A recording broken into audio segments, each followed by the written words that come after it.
देश के यशस्वी प्रधानमंत्री आदरणीय नरेंद्र मोदी जी और हमारे रोड ट्रांसपोर्ट के बहुत यशस्वी मेहनती मंत्री आदरणीय गडकरी जी और इस क्षेत्र के बहुत जुझारू यशस्वी सांसद राव इंद्रजीत सिंह जी, जो कि केंद्र में मंत्री भी हैं, उनके प्रयासों से आज यहाँ पर गुड़गांवा से लेकर के जयपुर हाईवे, जो नेशनल 40 NH 48 कहा जा रहा है, वहां पर बहुत से ब्लाइंड स्पॉट्स थे। ब्लाइंड स्पॉट्स का अर्थ होता है कि चौराहा रहता है जिस पर एक्सीडेंट्स और मृत्यु हो जाती हैं। उन सबको इरेडिकेट करने के लिए 4 बड़े फ्लाईओवर्स और जहां पर लोगों का आना जाना, सड़क को क्रॉस करना अधिकतम रहता है, वहां पर 9 फुट ओवर ब्रिजेस, इसके निर्माण का शिलान्यास यहाँ पर किया गया है। आज मैं ऐसा मानता हूं कि जो हाईवेज हैं ये केवल कंक्रीट की रोड्स भर नहीं है, ये देश की तरक्की का द्योतक है। आज जो भारत आदरणीय मोदी जी के नेतृत्व में विश्व की चौथी बड़ी अर्थव्यवस्था बनी है, उसमें हमारे इंफ्रास्ट्रक्चर डेवलपमेंट का बहुत बड़ा रोल है। और न केवल ये रोड्स इंटर स्टेट और इंटर सिटी कनेक्टिविटी करती हैं, बल्कि आज देश के अंदर आदरणीय प्रधानमंत्री जी के नेतृत्व में गांवों को हाईवे से जोड़ने का काम, उसमें लगभग 3.5 लाख किलोमीटर ग्रामीण प्रधानमंत्री ग्रामीण सड़क योजना शामिल है, जिसमें गांव के लोगों का शहरों तक, मंडियों तक अपनी प्रोड्यूस को पहुंचाना, ये भी नरेंद्र मोदी जी को इसका श्रेय जाता है। तो आज आदरणीय राव इंद्रजीत सिंह जी के नेतृत्व में, उनके मार्गदर्शन में यहाँ पर 282 करोड़ रुपए की परियोजनाओं का शिलान्यास किया गया। क्या जो सुझाव दिया गया है राव इंद्रजीत के द्वारा NSG के पास जो निर्माण होने है फ्लाईओवर का, उसको आगे पहाड़ तक ले जाए, क्या उसके बारे में विचार किया जाएगा? अभी भाई साहब ने ये बात बताई है, उसको अधिकारियों से बात करके यथासंभव जो सहूलियत हम इस क्षेत्र की जनता को दे सकेंगे जरूर देंगे। मंचासीन राजरानी जी मल्होत्रा आज किसी कारणवश आपके बीच में आपसे मुखातिब नहीं हो पाई, उनका भी स्वागत है। मेयर मानेसर डॉक्टर इंद्रजीत कौर आपसे मुखातिब हो ही चुकी हैं और उन्होंने अपनी अपनी बात आपके सामने प्रस्तुत करी भी है। इन दोनों का 4.5 साल से 4.5 साल तक का भी टेन्योर बकाया है और हम उम्मीद करते हैं कि आने वाले समय के अंदर जिस तरह से पहले मेयर थी मधु आजाद, जिस तरह से पहले सदस्य थे कॉर्पोरेशन के, जिस तरह से आज भी प्रयासरत हैं सारे काउंसलर साहिबान, सब मिलजुल करके गुड़गांव की तरक्की में, मानस की तरक्की में 4 चांद लगाएंगे। जिस तरह से ministry of road transport undertaking ने भारत के अंदर, भारत की तरक्की के अंदर, इंफ्रास्ट्रक्चर के अंदर 4 चांद लगाए। मल्होत्रा जी,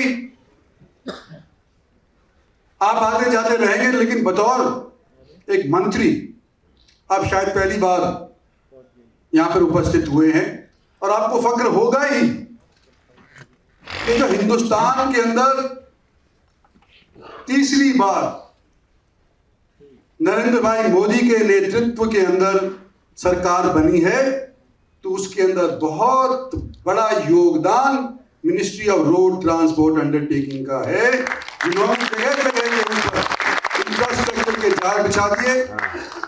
प्रधानमंत्री की देखरेख के नीचे अगर इंफ्रास्ट्रक्चर अकेले रोड का कहें तो वो पूरा नहीं होता। इसके अलावा रेलवेज का भी जिस तरह से इंफ्रास्ट्रक्चर बिछाया गया है, उस वजह से आज के दिन हरियाणा में भी और देश के अंदर भी तीसरी बार भारतीय जनता पार्टी की सरकार बनी है। और हम गुड़गांव वासी फक्र यूं महसूस करते हैं कि हरियाणा के राजस्व के अंदर 65 से 70% आज के दिन हम पैसा इसके कोष में देते हैं। हमारी जितनी भी इंडस्ट्रीज हैं, उद्योग विहार से लेकर 1 फेज 2, 3, 4, 5 फेज उद्योग विहार दिल्ली के साथ और गुड़गांव से पहले सटा हुआ, और इसी रोड के ऊपर जिसके आज के दिन आप शिलान्यास और उद्घाटन करने जा रहे हैं, इसी रोड के ऊपर आप जयपुर की तरफ सड़कते जाओ और उद्योग के ऊपर उद्योग आपको नजर आएगा।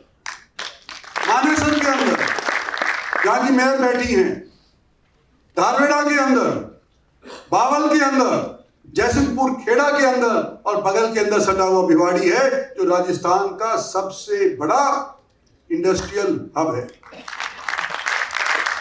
जब ये रोड नहीं होते थे, मारुति फैक्ट्री बनाया करती थी कोई चीज, होंडा बनाया करती थी कोई चीज, कोई और फैक्ट्री बनाया करती थी और चीज, सारे के सारे छकाछक इस नेशनल हाईवे नंबर 8 के माध्यम से और बंगाल की खाड़ी के अंदर और गुजरात तक जाया करते थे।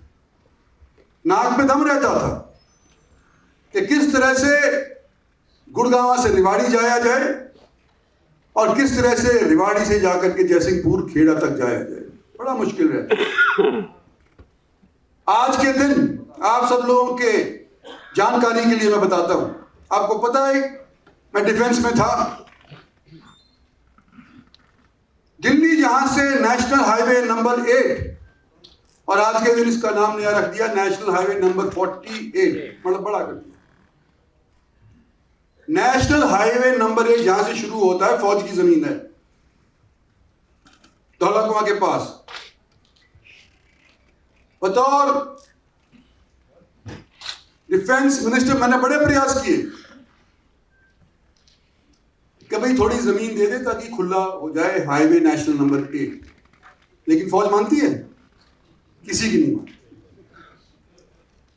अगर ये मानी तो या तो प्रधानमंत्री मोदी की मानी या आपके नितिन गडकरी साहब की मानी कि आज के दिन पहली बार इतिहास के अंदर जो हम देख रहे हैं कि फौज ने अपनी रिहायशी जमीन धौलाकुआं के अंदर जहां उनकी क्लब थी, जहां उनके मकान थे, उसको सरेंडर कर दिया ताकि हमारे गुड़गांव तक आने का रास्ता और साफ हो जाए।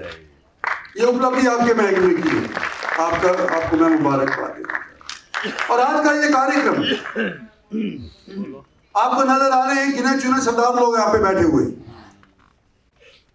अगर खुले में होता बहुत ज्यादा लोग आ जाते, लेकिन बारिश होती तो एक भी नजर नहीं आता। आपके महकमे की तरफ से जो ये इस ऑडिटोरियम के अंदर किया है, उनको भी मैं मुबारकबाद देता हूं कि सोच समझ करके आप लोगों ने ऑडिटोरियम के अंदर ये प्रोग्राम का शुरुआत करी है। आज अगर हम मौजूदा शिलान्यास की बात करें, उसका जिक्र मल्होत्रा जी ने भी कर दिया, एक वीडियो आई उसके अंदर भी चल गया।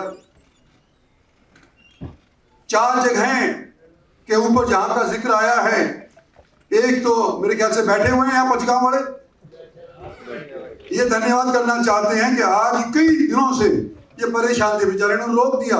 मतलब कानून अपने हाथ में लेकर के इन्होंने कहा आपके महकमे वालों को कि यहाँ गलत बना रहे हो, रेलवे लाइन आ रही है, यहाँ पर आने वाले समय के अंदर पंगा होगा।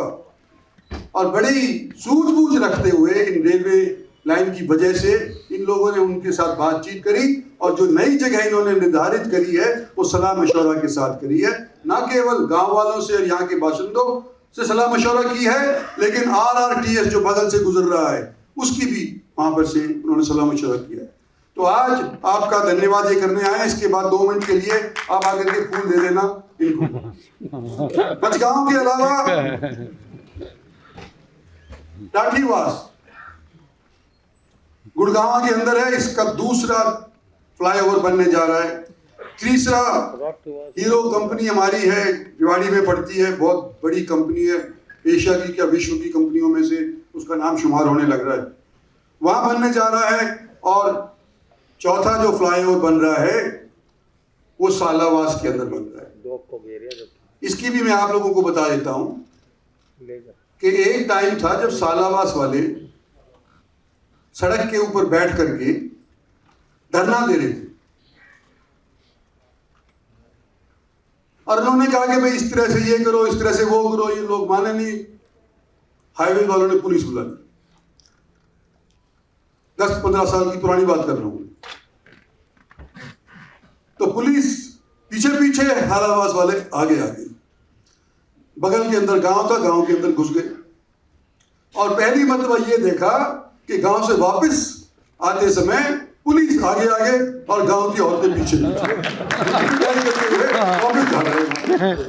आज वहां की समस्या जो थी, आज के दिन आप लोगों ने इस फ्लाईओवर के माध्यम से हल कर दी। देखिए, फुट ओवर ब्रिजेस बनेंगे, लेकिन सबसे ज्यादा जो आज के दिन उपलब्धि है इस महकमे की,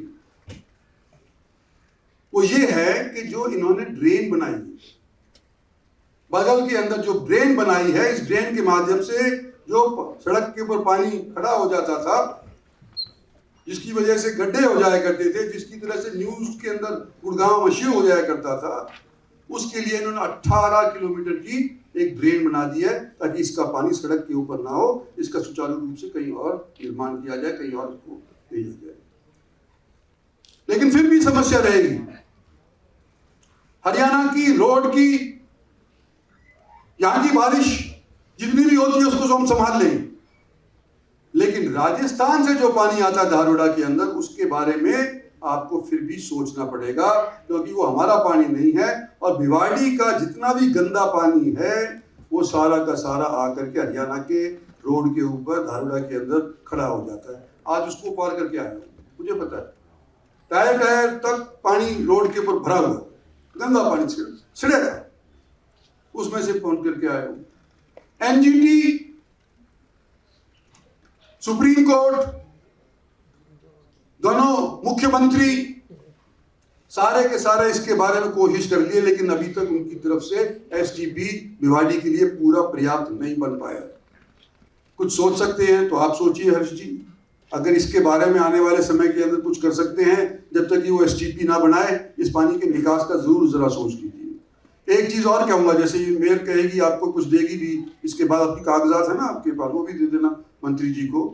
मैं तो यूं कहना चाहता हूं कि मानेसर, जैसे कि हमारा फ्लाईओवर 4 जगह बन रहा है, मानेसर एक बड़ा हब है जहां की ये मेयर बैठी हैं।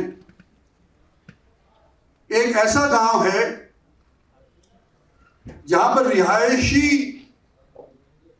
जमीन शायद ही बची हो, कोई इंडस्ट्रियल हब के अंदर निकल गई, मानेसर इंडस्ट्रीज बन गई, कोई एनजीटी के अंदर बन गई जो सबकी सुरक्षा करते हैं देश भर के अंदर, सारा ट्रेनिंग ग्राउंड 1000-2000 एकड़ उनकी ले ली गई। मानेसर के अंदर आज के दिन अगर आप जाते हो तो फिर भी दिक्कत होती है, हालांकि आपने तजवीज किया है कि मानेसर के ऊपर से फ्लाईओवर ले जाएंगे, मंजूर कर दिया है, उसमें आज की शिलान्यास में इसका जिक्र नहीं, लेकिन ये मंजूर तो मेरे ख्याल से 2 साल या 1.5 साल पहले हो गया था। आज के दिन मेरी ये दरखास्त है इस महकमे के सभी साथियों से और खासतौर पर हर्ष जी से, कि जब ये एनजीटी तक जा रहा है और एनजीटी के दरवाजे से पहले आप फ्लाईओवर को मुकम्मल कर रहे हैं या उतार रहे हैं, तो ये पहाड़ पर भी चढ़ा दो सकते हो। जब आप इसका 3 किलोमीटर फ्लाईओवर बना रहे हो तो 3.5 किलोमीटर बन जाएगा, पहाड़ के ऊपर चढ़ जाएगा और एनजीटी का नीचे रह जाएगा। वहां पर रोजाना का ट्रैफिक का जैम और झगड़ेबाजी नहीं रहेगी। ये मेरा काम लगाने के लिए आप उसको पहाड़ के ऊपर चढ़ा दो, क्योंकि जहां तक ये एनजीटी है वो पहाड़ के नीचे वाली साइड के अंदर है, उसके ऊपर पहाड़ की चढ़ाई हो जाती है, तो सिर्फ मेरे ख्याल से 300-400 मीटर और जाना पड़ेगा और उसके बाद पहाड़ के ऊपर जाने के बाद फिर रेवाड़ी तक और जयपुर के रास्ते के अंदर पूरा कोई अड़चन नहीं आएगा। तो ये मोटी मोटी चीजें मैंने कहनी थी आपसे। मैंने निवेदन किया था कि भाई आप आ जाएं, हम इनका ये जो आपके महकमे के जो काम करें कम से कम लोगों के सामने प्रस्तुत करें, हम कम से कम मीडिया के सामने प्रस्तुत करें। तो आज आपने समय दिया, आप आए यहाँ पे, आपका मैं बहुत बहुत शुक्रगुजार हूँ और आने वाले समय के अंदर आपकी तरफ से इसी तरह से नजरें इस इलाके के ऊपर रहती रहें, ये मैं उम्मीद करता हूँ, क्योंकि ये इलाका 65% तक हरियाणा के राजस्व के अंदर, उसके कोष के अंदर अनुदान देता है, पैसे देता है। धन्यवाद और जय हिंद।